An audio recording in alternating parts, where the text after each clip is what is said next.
हबीब अजमी एक बुजुर्ग थे, उनके पास एक शख्स अक्सर आता था, बड़ा मालदार था, एक ही बेटी थी, वो भी टांगों से माजूर थी। तो आप अक्सर उसको कहते हैं कि तू तौबा कर, अल्लाह की बारगाह में रुजू कर। एक वक्त ऐसा आता है कि फिर इंसान का जब कोई अपना नहीं रहता फिर उसे मुसल्ला याद आता है, लेकिन अगर मुसल्ले की आदत बचपन से पड़ जाए ना तो फिर जरा आसान होता है अल्लाह से दिल लगाना। वो अक्सर आप उसको कहते हैं कि ठीक हो जाए, कि तो बेटी है, वो भी बेचारी माजूर है, तो कहां दौलत ले जाएगी। आज करता हूं, हम तारीखें देते रहते हैं ना अल्लाह ताला को माज़अल्लाह के रमजान से मैंने नेक हो जाना है, उम्रा करके आऊंगा तो फिर मैं पक्का नमाजी हूं। खुदा के बंदो, किसने तुझे बताया है कि रमजान तक तू जिंदा रहेगा? किसने खबर की कि उम्रा करने तक तू बचेगा?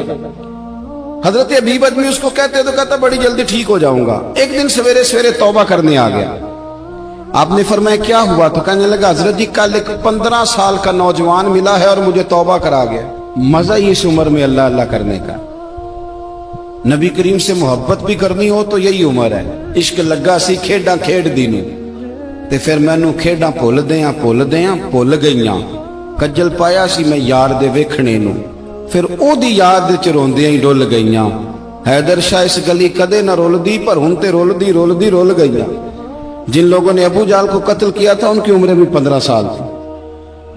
हम तो बड़े ही नहीं ना होते सारी जिंदगी, ना हमें को बड़ा होने देता है, हम बड़े ही नहीं होते। यही तो उम्र है कुछ कर गुजरने की। 15 साल का नौजवान तौबा करा गया। तो हजरत हबीब अजमी कहने लगे वो कैसे? कहने लगा हजरत जी मैं कल मंडी गया था, मुझे कुछ सामान खरीदना था, तो बगदाद के बाजार से मैंने मछली खरीद ली 10 किलो, बाकी भी सामान तब खुद ले जा नहीं सकता था। तो मजदूर आपको पता है बेचारे आज भी सड़कों पे बैठे हैं। तो मजदूर बैठे थे तो उनमें एक नौजवान 14-15 साल का, चेहरे पे बड़ी रोशनी। मैंने उसको कहा बेटे मजदूरी करोगे? कहने लगा हुजूर मजदूरी भी करता हूं, पढ़ाई भी करता हूं, और जो अल्लाह को मंजूर हो उसकी इबादत भी करता हूं। मैंने उसे कहा कि ये मेरा सामान है फलां जगह पहुंचाना, क्या लोगे? कहने लगा 3 दिनार मजदूरी। सौदा तय हो गया, उसने सामान उठा लिया। कहते हैं रस्ते में जोहर का वक्त हो गया। कहने लगा चचा अगर इजाजत दो तो नमाज पढ़ दो। 15 साल का जवान। कहते मैं रख के ना वहां सामान तो फट्टे पे बैठ गया और नमाज पढ़ने चला गया। बाकी लोग देर से आए, वो बच्चा जल्दी आ गया। मैंने कहा बेटे आप जल्दी आ गए? कहने लगे नफल छोड़ दिए, अब यही ना समझ लें कि काम चोर है, मैं बाद में पढ़ लूंगा। कहते हैं वो दोपहर का वक्त, रमजान भी नहीं था, मैं उस बच्चे को नौजवान को घर ले गया और मैंने अपनी बीवी से कहा कि बड़ा नेक है, नमाजी है। और रास्ते में ये भी हुआ है कि मैंने उसे एक दफा कहा है कि ये मुझे थोड़ी देर के लिए दे दो, गर्मी बड़ी है, तुम्हें पसीना आ रहा है, मैं उठा लेता हूं। कहने लगा नहीं चचा मैं रिस्क हलाल खाता हूं, अगर आप उठाएंगे तो मैं 3 दिनार मजदूरी पूरी नहीं लूंगा, फिर पैसे कम करूंगा, मैंने तय किया है कि उठाऊंगा। तो कहते हैं मैंने अपनी बीवी को बताया तो बड़ी मुतासिर हुई। कहने लगी दोपहर का खाना पक गया, उसे को रोटी खा ले। रमजान भी नहीं था। कहते मैं बाहर निकला, उसको 3 दिनार थमाए। तो मैंने कहा बेटे एक बात मेरी मानोगे? कहने लगा बताइए। मैंने कहा खाना पकाए खा लो। कहने लगा मैं माफी चाहता हूं, मैंने रोजा रखा हुआ है। हुजूर ने हुक्म दिया, हुक्म नबी करीम ने हुक्म दिया, बुखारी मुस्लिम की हदीस है। फरमाया नौजवानों अगर तुम्हारे पास ताकत है तो निकाह कर लो, वरना रोजे रखो। हुक्म दिया, या निकाह और या रोजे, ये सरकार का हुक्म है। भाई नफली रोजा नफ्स की कुव्वतों को कुचलता है, इंसान में नौरानियत और रूहानियत लाता है। कहते वो कहने लगा मैंने रोजा रखा है। मैं और मुतासिर हो गया। मैंने कहा अब क्या करोगे? कहीं और जाना है? कहने लगा नहीं, मैं जिस दिन 3 दिनार कमा लेता हूं फिर मैं मजीद लालच नहीं करता, बाकी वक्त या कुरान मजीद पढ़ता रहता हूं या नबी पाक पे दुरूद शरीफ पढ़ता रहता हूं। आप बताएं? तो मैंने कहा कि इफ्तार मेरे साथ कर लो। कहते हैं मैं उसे मस्जिद छोड़ आया और खुद मैं लौट आया। इफ्तार के बाद मैं उसे लाया, खाना खिलाया, इशा पढ़ी। उसका घर दूर था, मैंने ड्राइंग रूम खोल दिया, बैठक खोल दी, वहीं वो सो गया। मेरी 20 साल की माजूर बच्ची कभी चल नहीं सकती थी, कोई तबीब कोई हकीम मैंने छोड़ा नहीं था इसको दिखाया न हो। एक ही बेटी, वो भी माजूर पैदाइशी।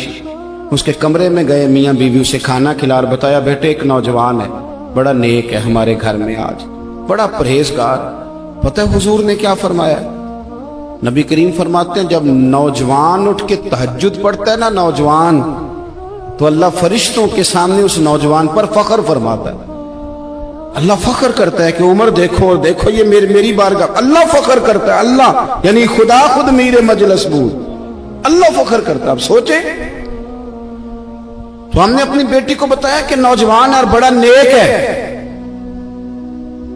تو کہتے ہیں وہ کھانا کھلا کے ہم واپس آ گئے، آدھی رات کا وقت ہوا تو دروازے پہ دستک ہوئی، بچی اپنے کمرے میں سو رہی تھی، ہم اپنے کمرے میں، وہ بیٹھک میں، گھبرا کے اٹھے کہ اس وقت کون ہے دروازے پہ؟ تو بیٹی کہنے لگی ابا دروازہ تو کھولنا۔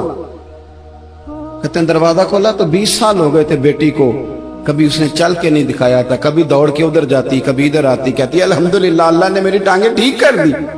ہم دونوں رونے لگے، اے اللہ تو کتنا کریم ہے، کیسے ہوا بیٹے سارا کچھ؟ بیٹی کہنے لگی ابا آپ نے کہا تھا نا کہ نیک نوجوان آیا ہے، تو میرے دل میں خیال آیا اللہ اگر واقعی نیک ہے تو اس کے صدقے مجھے شفا ہی دے دے۔